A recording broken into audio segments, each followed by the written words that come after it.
Magandang araw sa inyong lahat mga kadiskarte. Ngayon gusto kong ipakita sa inyo nga merong sea of clouds dito sa amin. Dito sa Purok 5, Banban, Kiangat, Dangkagan, Bukidnon. Ito yung mga kadiskarte, ipapakita ko sa inyo. Ito yung sea of clouds namin dito. Wow, sobrang ganda mga kadiskarte. Pag nakapunta kayo dito, ma-amaze talaga kayo, sea of clouds. Di basta-basta, sea of clouds yan. Kung makikita nyo lang talaga.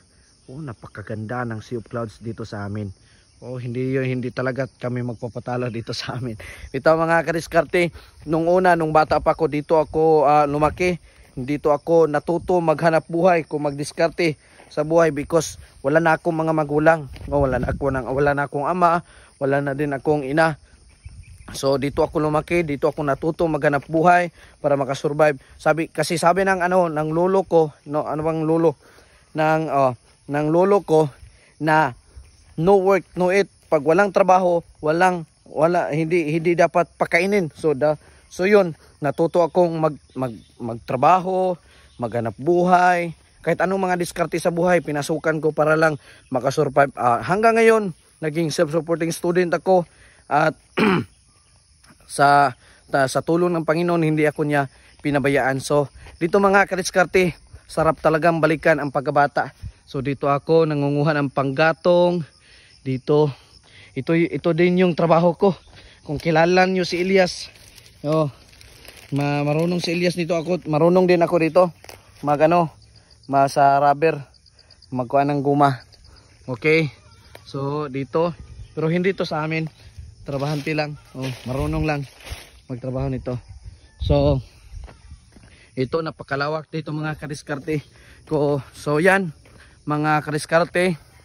Masasabi ko talaga sa ibang mga kabataan dyan, ang swerte-swerte nyo talaga. Hindi naman lahat, hindi ko i-generalize kasi marami ding mga kabataan na same ng buhay ko. Makapareho ng buhay ko, ng sitwasyon ng buhay ko.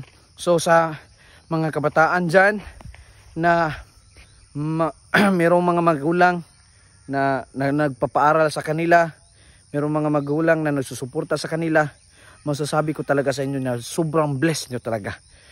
Blessed na talaga kayo. Blessed kayo ng Panginoon na meron kayong mga magulang na na sumusuporta sa inyo, na handang isakripisyo ang kanilang buhay para lang sa inyo, sa inyong pag-aral, para makapagtapos kayo sa pag-aral. So yan mga kadiskarte, mga kabataan dyan, na dapat mahalin nyo ang inyong mga magulang habang may buhay pa sila. Ipakita nyo ang inyong best, kanang gitawag na to sa Bisaya pa mga kadiskarte, ipakita gyud ang inyong gugma, yung inyong pagmamahal. Ipakita nyo yung pagmamahal sa mga magulang nyo. Kasi kapag mamatay na sila, pag mamatay na yung mga magulang natin, hindi naman sa inyo na kinukurs ko yung mga magulang. Ang ibig kong sabihin is yung buhay natin dito sa mundo is limitado lamang. Hindi natin alam kung kailan tayo mamamatay, hindi natin alam kung kailan tayo. Kasi kung sa Bisaya pa mga kadiskarte, ang atong kinabuhi ng kalibutan nagitunglo ng daan kitungod because of sin. Nang dahil sa kasalanan. So yun mga kadiskarte, ang ibig ko lang sabihin sa mga kabataan dyan na sa habang may buhay yung mga magulang nyo, alagaan nyo, ipakita nyong best nyo, at mahalin nyo ng todo. Kasi blessed kayo na meron pa kayong mga magulang. So ito mga kadiskarte, punta na naman tayo dito. Ito yung place namin dito. Napakasarap at simuyi ng hangin kasi fresh na fresh. Okay, dito punta, itutour ko kayo dito.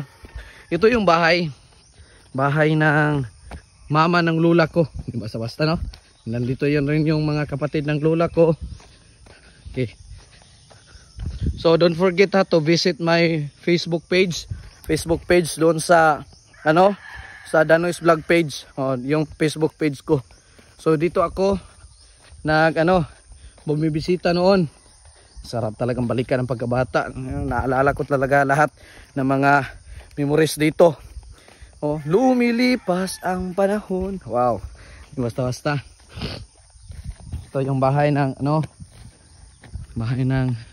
kapatid ng lula ko, at dito din nakatira yung mama ng lula ko. So ito si Uncle Michael at si Ate Lucy. Magandang umaga, Col. Ate Lucy. So ito si Ate Lucy, kapatid ng lula ko. Kape, kape. Oh, kape daw. Yan yung mga habit naman dito pag umaga. Oh, si Uncle Michael. Oh, ito si Uncle Michael. Uncle Michael. Kape. Magandang umaga. Oh, i-follow nyo yung kuhan ko sa YouTube ha. May YouTube na ako. Nagtatagalog na talaga ako nito. Pero Bisaya ko kinda ko agad. So mani, dire may magsigduag basketball sa una. Dire dito kami naglalaro. Yung mga pinsan ko. So, meron din silang mga manok dito na pangsabong. Oh, di ba? Ang ganda, oh. Di ba sa basta? So, dito lang yun natatapos yung vlog ko ngayon mga kadiskarte. Thank you so much for watching. God bless you and more power to you. Amping Kanunay.